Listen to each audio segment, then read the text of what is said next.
इस वीडियो में हम समझेंगे कि पीएफएमएस पोर्टल पर स्कूल अपनी लिमिट कैसे चेक करे।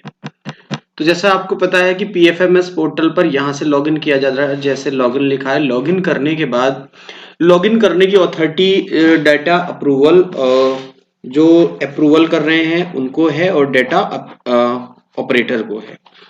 तो मैं आपको कंफर्म कर दूं कि डाटा अप्रूवर और डाटा ऑपरेटर दोनों ही अपने स्कूल की लिमिट देख सकते हैं।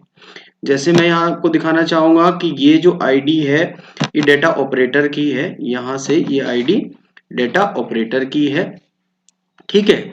तो यहाँ से हमने देखा है, जैसे आप यहाँ से देख रहे होंगे, यहाँ लिखा भी हुआ है एलओपी ऑपरेटर की आईडी है और ये अप्रूवर की आईडी है, यहाँ लिखा है अप्रूवर, ठीक है। तो दोनों ही एलएपी अप्रूवर, ठीक, दोनों ही लिमिट देख सकते हैं। अब लिमिट देखते कैसे हैं इसको हम समझ लेते हैं। जैसे आप यहाँ देख रहे होंगे कि यहाँ कितना अलॉट हुआ है, यहाँ नीचे आ रहा है SSC DPO Bijnor Jalilpur PS और ये यहाँ से gross limit allotted by parent की तो कितनी अलॉट हुई है, यहाँ से आप देख रहे हैं 75,000, ठीक है।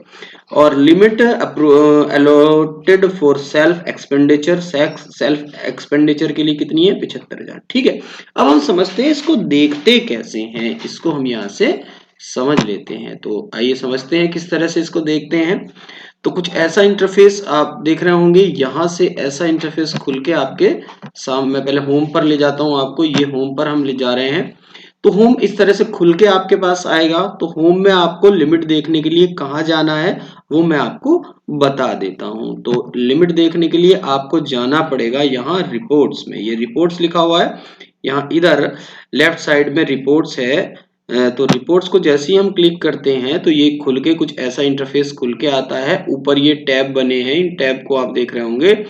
तो यहाँ ऊपर जो तीसरा टैब है जिसमें लिखा है SNA, ठीक है, SNA में लिखा है, फिर ये सेकंड SNA सेकंड यहाँ लिखा है ना, सेकंड वाला, इसको जैसे ही आप क्लिक करते हो SNA सेकंड को, इस तरह से क्लिक किया है तो कुछ ऐसा इंटरफेस खुल के आपके सामने आ जाता है, ऐसा इंटरफेस आता है। तो यह फाइनेंशियल ईयर होता है, यह फाइनेंशियल ईयर होता है और फाइनेंशियल ईयर के बाद यहाँ होता है कंट्रोलर। जो कंट्रोलर है, यहाँ से कंट्रोलर को आप सेलेक्ट कर लेते हैं। यहाँ से देख रहे होंगे कि कंट्रोलर है, कंट्रोलर को आप सेलेक्ट करते हैं यहाँ जाके एरो के निशान से।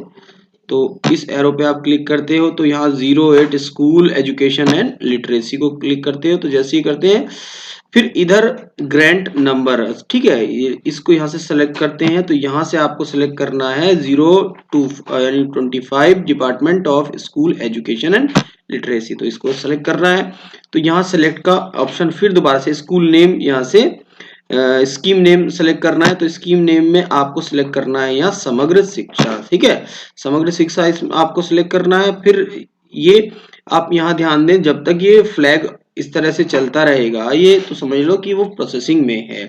और जब जैसे ही यहाँ लिंक्ड स्कीम खुल के आपके सामने आ गई है, लिंक्ड स्कीम समग्र शिक्षा एलिमेंट्री एजुकेशन, ठीक है। अब उसके बाद यहाँ नीचे एलोकेटिंग एजेंसी, एलोकेटिंग एजेंसी इधर लेफ्ट साइड में आप देख रहे हैं। तो यहाँ से आप क्लिक करोगे तो यहाँ ये सारे हमारे डिस्ट्रिक्ट खुल के आ जाते हैं। तो इसमें नीचे आप देखोगे बिजनौर दिया गया है, SSA DPO बिजनौर, इसको हम क्लिक करते हैं। तो जैसे ही हम क्लिक करते हैं उसके बाद यहाँ आप देखोगे क्लिक करने के बाद फिर आ जाता है ऑल, चाइल्ड एजेंसी में ऑल आ जाता है। तो यहाँ से आपको अपना स्कूल यहाँ से सेलेक्ट करना पड़ेगा।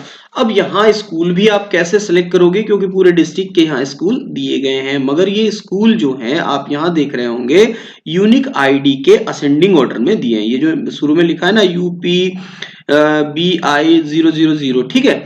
तो अब आपको अपने स्कूल की यूनिक आईडी पता होना चाहिए। तो आप ऊपर देखोगे तो एजेंसी यूनिक आईडी यहाँ लिखी हुई है UP BI 4 टाइम्स 0 42 और 45। तो यहाँ से आप सेलेक्ट कर लो, इसी सीक्वेंस पे आप पहुंचो। यहाँ से हम पहुंच रहे हैं 42 और 45, यहाँ से आप देख रहे होंगे 42 45, यहाँ से आपको कुछ यहाँ से मिल जाएगा 42 45। तो यहाँ ये आ गया है हमारा 45, ठीक है।